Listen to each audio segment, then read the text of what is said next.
Yo, yo, yo. Oh, whoa, we left.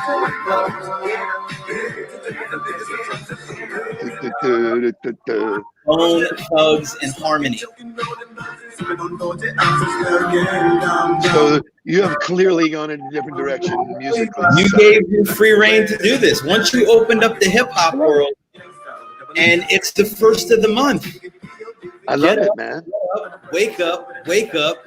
It's the first of the month. That's the name of the song, which I like it, man. It's cool. And I know that there will be people who enjoy this. We're starting to get some more of my age group in here.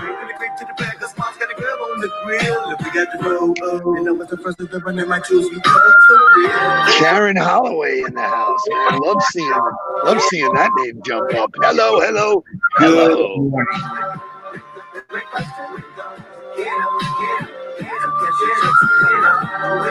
Cleveland, Ohio. So shout out to Ann Gottwald coming from Ohio. That's where Bone Thugs and Harmony came from. Is that right? They're an Ohio group?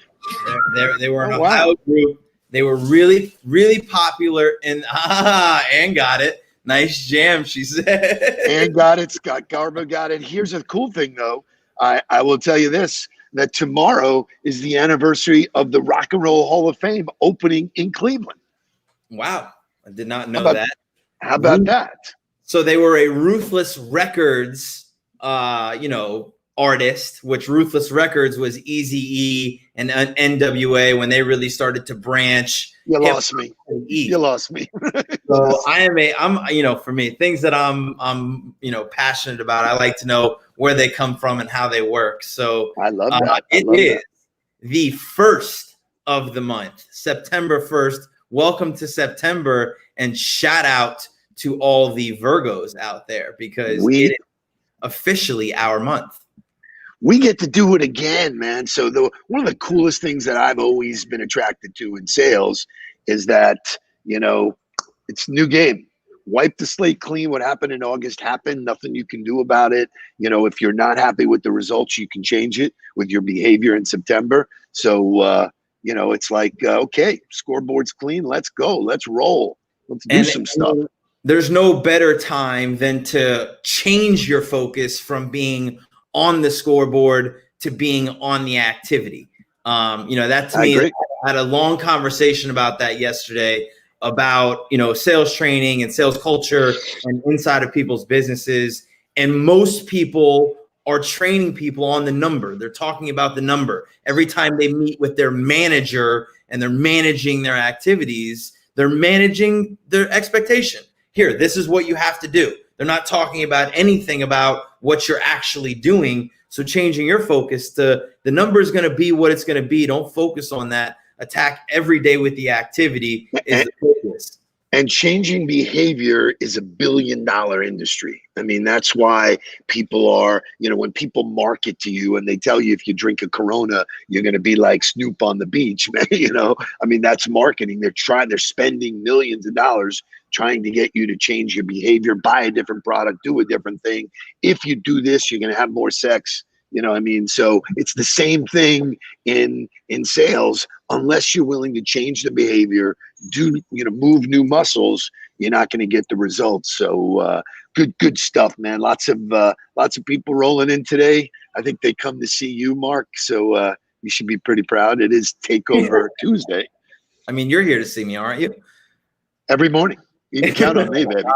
So I really don't. I'm not into the astrology stuff. I'm not super into the moons. I get that it probably has some kind of effect, but for the Virgos out there, our horoscope for this month actually says, let the ideas flow. And at the end of the month, you can sift through the harvest and see which of those crops are keepers, but let it go, right? Get out there, get creative. Super excited about that. So here we go. Starting the first off, and the way we like to start things is with the Hall of Shame from LinkedIn and email. And I have a couple Hall of Fames. I got a couple good ones. So first of all, I'm really happy that you went the other way. We're going to show some good examples. So I'm really thrilled by that. Before you jump in, I had a great conversation with somebody fairly new to the Huddle, David Phillips. He sort of was new. He got introduced by Larry Long. Thank you, Larry. Introduced to me. We started BSing, and we had a really great virtual cup of coffee. But he was vehement about how he loves the fact that we are dropping real examples, because that's the best way to learn, is that this is what people are doing. And he goes, I can't believe you guys show up every day with new content and new stuff. So shout out to David. And I'm glad that today you're going to go some of the other way to show people how it should be done. So first one, bad one, really bad. Mark Johnson, who sends me a message through InMail, okay? And his first thing is, hi, Mark, thanks for connecting. First of all, we haven't even connected because you sent this to me through InMail. We're not connected yet. I wanted to reach out to see if you might be interested in owning your own business or expanding on your existing business portfolio. So obviously you know absolutely nothing about me because you don't know that I'm in a family-owned business, which is what we do. I help motivate people to navigate the waters of finding the right business opportunity for themselves. If you would like to schedule a short call to learn more, please see my calendar below. There is no cost to my help. If this isn't of interest to you at this time, there's a way I may be able to help you in your business. Please schedule some time for us to talk further, and hopefully we can help one another. Mark. Awful. So are you, I think you're secretly trying to tell me that you want out of the family business. You've been in 4 months and you've had enough of working with me, and I get it. That's cool. It's unbelievable. Unbelievable. I mean, just as cold as it could possibly get. Goodbye. No chance. This one, he got me a little bit. I gave this guy a chance. Robert Hi, honey. Comes in. He says, and I respond, no blank. I respond, thanks for the invite. Do you mind me asking what made you want to connect? And he says, like your winning business attitude. And I was like, all right, he tried. I'll give him a little bit of leeway here. I connect and say, thanks, Robert. Glad to have you on board. Is there anything that I can do to help? And immediately, thank you for connecting. Here's the pitch. Your family, completely canned response. Like almost like he didn't even respond to the message that I sent. He just copy and pasted and inserted anybody who connects with me gets this message immediately. So, ladies and gentlemen, the automation of connecting, we cannot tell you enough how bad it is. Okay. I want to make a Hall of Fame. Go. Okay. So 2 Hall of Fames I got for you. Aaron Fowler. Hey, Mark, I actually started watching the Nudelberg Daily Huddle. I've been in sales since February, so fairly new and always looking for good insight. Awesome. Told me that he watched the Huddle, told me that he's looking for good insight. I'm willing to hop on a virtual coffee with that guy all day, every day to figure out what he's doing, how his new venture is going, and how I can help. He made an investment of time and energy in knowing something about you. It's not all that hard. It's just not that hard. You know? Literally 2 sentences that I'm like, yep. Not that hard, right? Let's go. Jonathan G. Cameron. You bet. Aaron Fowler in the house, man. I love it. Yeah. That's good, man. Jonathan G. Cameron. You bet. I've seen your posts liked by mutual connections in the past, actually. You had some compelling content, but to be honest, I don't think I engaged with any of it. Then I saw your name come up as a LinkedIn connection suggestion, so I shot you a connection request. I've only recently become much more active on the platform, so I appreciate the time and dedication it takes. Look forward to seeing your content, Mark. Boom. Winner, winner, winner. Like, this is a guy that no matter what happens now, as the platform evolves, engages, if something happens where we're connected in something, I have no problem firing him a message. He can fire me a message. We should have a virtual coffee. That is building a real relationship in a virtual environment. Gotta love it. Absolutely gotta love it. Kudos. A quick shout out. Cannot believe who just joined the Huddle. My good friend, Johnny Earl. Johnny Earl. For those of you who don't know who Johnny Earl is, he makes the coolest t-shirts on the planet. He's awesome. I'm so glad he's in there. Congratulations. I hope fatherhood is going great for you. And thank you for joining the Huddle. A quick shout out to my first lady who's back in town and back in her routine. She's in the Huddle. Good morning, Michelle Esposito. Thank you. But I do want to add this to what you said, the Hall of Fame.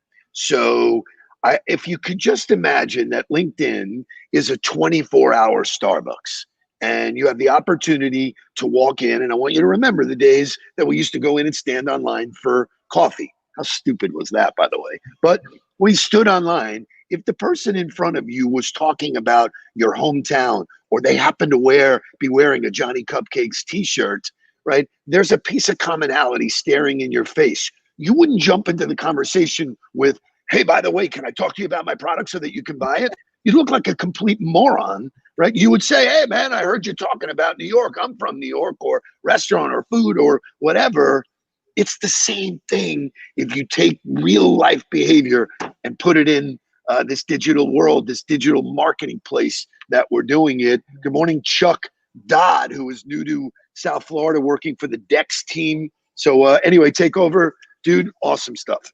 So great job to those people. Some current events that are happening, which we like to, we at this point, the structure has gone from music, welcome, Hall of Fame, shame, right? A little bit of content that you can share, and then on to the nuggets of the day. But apparently the excitement of working in the office has officially worn off for people, because there are legitimate fights happening within offices about invasion of personal space, use of sanitizer, mask, common areas, who's doing what. David on the house. Good morning. So here's a story for you, right? From the Wall Street Journal. When Matt True story. When Matt Wells returned to the office mid-April, he was surprised to see a note pinned to a colleague's cubicle urging people to keep their distance. I thought it was an overreaction to the coronavirus pandemic, he said. Now, not only does he have a note, but he's got a chain of paper clips across the opening to discourage visitors from stepping in. Mr. Wells, a 33-year-old civil servant in Phoenix, took the measures after another coworker barged in, leaned over his shoulder to peer in on his computer, and at the time, she was so close I could smell her gum, he said. So apparently, being in the office is not all that it's cracked up to be. Some people prefer to be at home. So the idea that's really, really cool is work from anywhere. It's not even necessarily just work from home. You can work anywhere. When we heard about what our friends at MGM are doing, going out and creating opportunities for people to, just set up shop there. I think it's a freedom that, and we had Quincy Faison yesterday on Tell Me Something Good. I loved his analogy. He said it's a reset. That, people are going to start rethinking how they work, where they work, why they work. So I love that. I just want to know if he's going to start shooting staples at people as they walk away. That's unbelievable, dude. That is unbelievable. One more little piece of fun content. Top Gun fans unite. Hollywood is hosting a massive movie prop sale. If you thought the toilet paper aisle felt like the Purge this spring, just wait for this $6 million plus auction. Some of the things that are being auctioned away and the range of dollars that are going to be spent on it. Obi-Wan's lightsaber from the original Star Wars, $25,000 to $35,000. The Maverick helmet from Top Gun, which I know Jim is going to go spend money on this, like 100%. This is going to end up in my mother's house. $50,000 to $70,000. The 11-foot spaceship from Alien, $300,000 to $500,000 for the spaceship from Alien. There's no way. There's two things with that last one. Two things is, certainly it's a hell of a lot of money, but where the hell are you going to put it? What are you doing with it? I love it.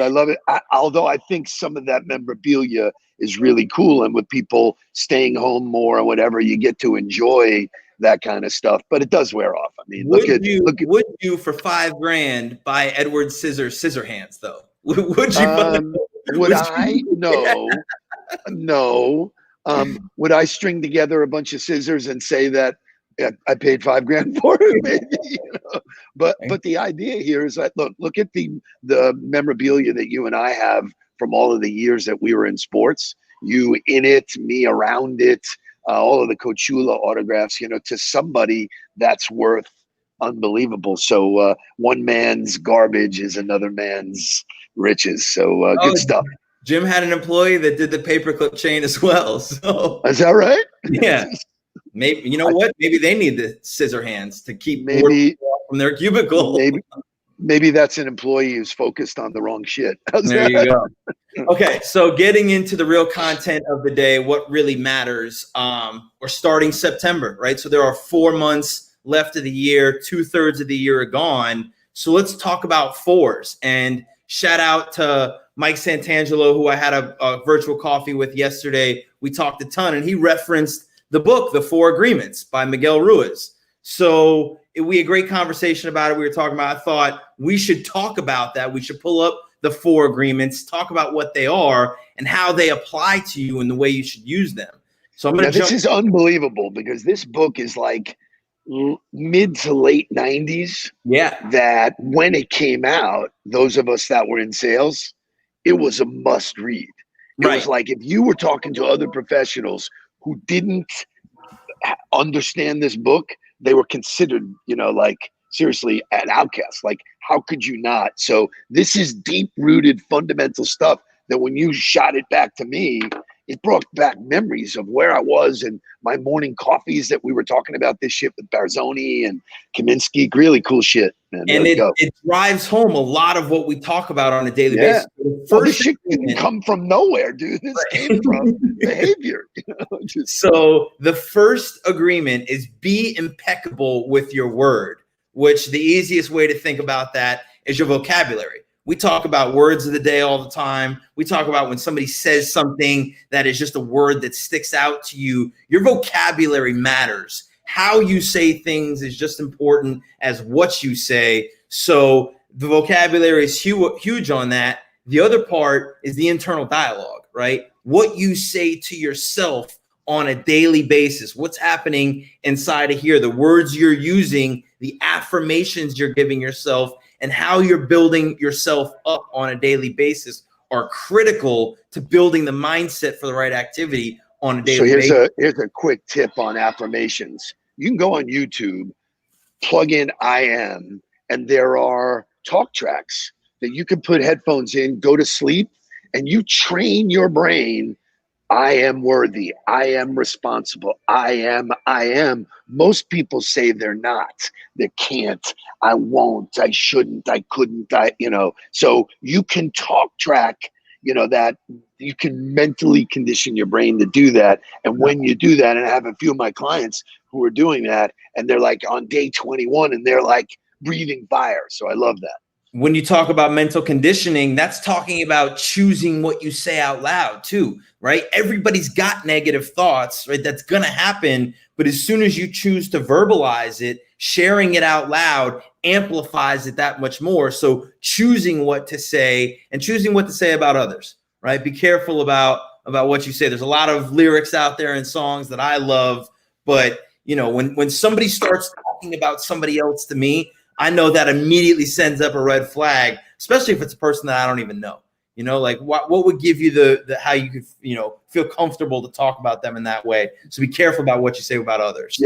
Jeremy Mish talks about imposter syndrome. That's my content coming up this week, my friend. So way to foreshadow.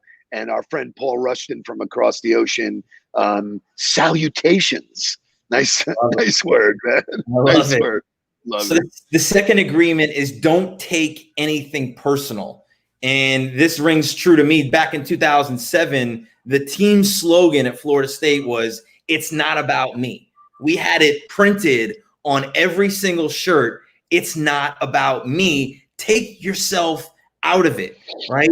Focus on the things you need to do, not only to make yourself successful, but everybody else around you. Start delivering value on a daily basis to everybody that you interact with. It's not about me. Don't take it personal. Bad shit happens. It's not about me. How can I move forward in order to keep making everybody around me better? So just so that people know that this is not a kiss-ass fest for me to go, yes, you're right.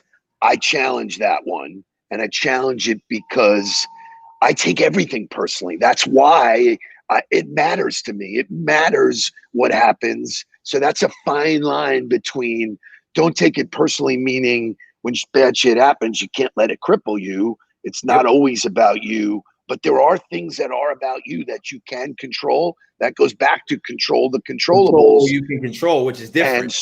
And so, right. So, I take it personally, well, every engagement I get in, I am committed to getting them up the mountain personally. I take it personally when I failed, and I do fail, but I do take it personally. It does take a chunk away from me. So I want to be clear that the best of the best do care. Sure. And I think making sure that you're clear in the way that you go about taking something personal and that it's constructive and that it helps you move forward, because people who allow it to fester inside of them, it cripples them. Number 3, don't make assumptions. And I'll never forget the first time you ever told me this. And you asked me, you said, do you know why you shouldn't assume? And you literally pulled out a piece of paper from a drawer and wrote assume down and drew a line in between and said, because you make an ass out of you and me. Never assume. The easiest way to not get caught up in making assumptions is ask the question. If you're not sure, ask. If you think you need to know and you need clarification, ask. I have this conversation with all of the people that I'm working with. If you get told to do something and it doesn't make sense to you, you're never going to be able to accomplish that task to the best of your ability because you don't really understand why the fuck you're doing it. Which, if you don't understand why you're doing it, then you can never really do it right. So ask the question. Don't be afraid to say, hey, why am I doing this? Or can you explain that to me in a way where I get a better understanding of it? High-performing cultures allow for that question and answer, that retort. Hey, I want to learn better. Not bitching. I don't want, that's not the communication. The communication is, hey, boom, I want to get better at this because by learning you can do 2 things. You can get better at it, and then you can teach the person behind you. So I love it.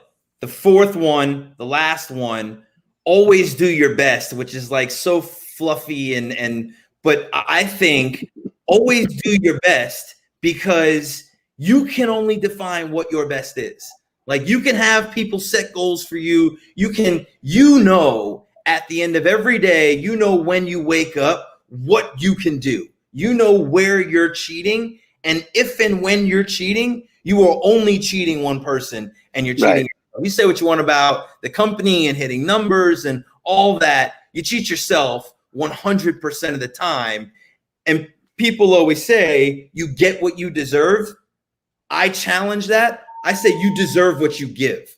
Whatever you put in, whatever you earn, you get what you give. You deserve what you give. And I think that's the way, by not cheating yourself, you understand I'm going to continue to give to people around me, to my profession, to my performance in order to get something in return.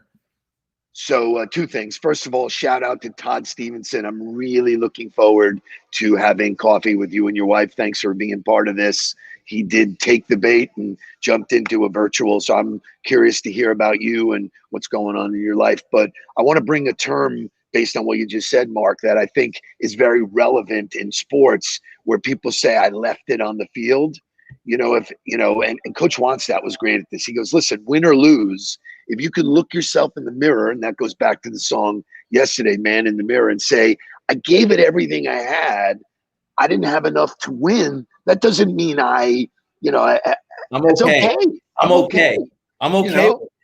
I think the challenge is, especially in sales, is at the end of the month, the end of the year, whatever, if you can look yourself in the mirror and go, wow, I didn't really give it everything, so I didn't get everything.